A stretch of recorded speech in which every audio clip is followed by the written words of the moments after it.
एक टायर मिट्टी में हल्का सा रगड़ खाता है। अगले ही पल वह अचानक खुद खड़ा हो जाता है और लड़खड़ाते हुए आगे बढ़ने लगता है। लेकिन अभी उसने 2 ही कदम चले थे कि वह गिर जाता है, पर एक जिद्दी टायर होने के कारण वह फिर से खुद खड़ा हो जाता है। बार बार गिरने और उठने के बाद आखिरकार उसने स्वतंत्र रूप से चलने की कला सीख ली।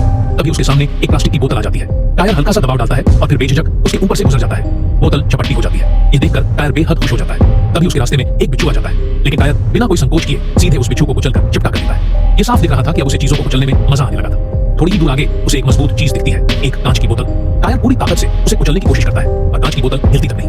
ये देखकर टायर को बहुत गुस्सा आ जाता है। आखिर जब से उसने चेतना प्राप्त की थी, तब से उसने ऐसा अपमान कभी नहीं सहा था। गुस्से से उसका पूरा शरीर कांपने लगता है। उसके चारों ओर एक अजीब सी गूंज फैलने लगती है। अगले ही पल कांच की बोतल अचानक वहीं विस्फोट हो जाती है। अब यह साफ हो चुका था कि टायर ने एक नई शक्ति हासिल कर ली थी। अपनी इस नई शक्ति को परखने के लिए वह एक जंग लगे कोल्ड ड्रिंक के कैन को ढूंढ निकालता है। फिर वह ध्यान लगाकर अपनी शक्ति छोड़ता है। पल भर में कैन टुकड़ों में बिखर जाता है। अब टायर पूरी तरह से ताकतवर बन चुका था। बिना किसी मकसद के वह रेगिस्तान में घूमता रहता है। प्यास लगने पर वह पानी के एक गड्ढे के पास जाता है और खुद को हाइड्रेट करता है। तभी एक खरगोश वहां आ जाता है और उसे देखने लगता है। टायर ने अब तक किसी जीव को नुकसान नहीं पहुंचाया था, लेकिन अब उसकी पूरी देह फिर से कांपने लगती है। कुछ ही पलों में खरगोश वहीं विस्फोट हो जाता है। अब टायर पूरी तरह निर्दयी हो चुका था। वह बिना किसी भावना के आगे बढ़ता जाता है। तभी एक लड़की अपनी कार में वहां से गुजरती है। टायर अपनी शक्ति छोड़ता है और लड़की की कार अचानक बंद हो जाती है। टायर तेजी से उसकी तरफ बढ़ता है, लेकिन तभी एक आदमी तेज रफ्तार से आता है और टायर को कई मीटर दूर उछाल देता है। इसी दौरान लड़की की कार फिर से चालू हो जाती है। टायर गुस्से से पागल हो जाता है। वह धीरे से उड़ता है और अपनी नाराजगी एक निर्दोष कौवे पर निकाल देता है। लेकिन उसका गुस्सा अभी शांत नहीं हुआ था।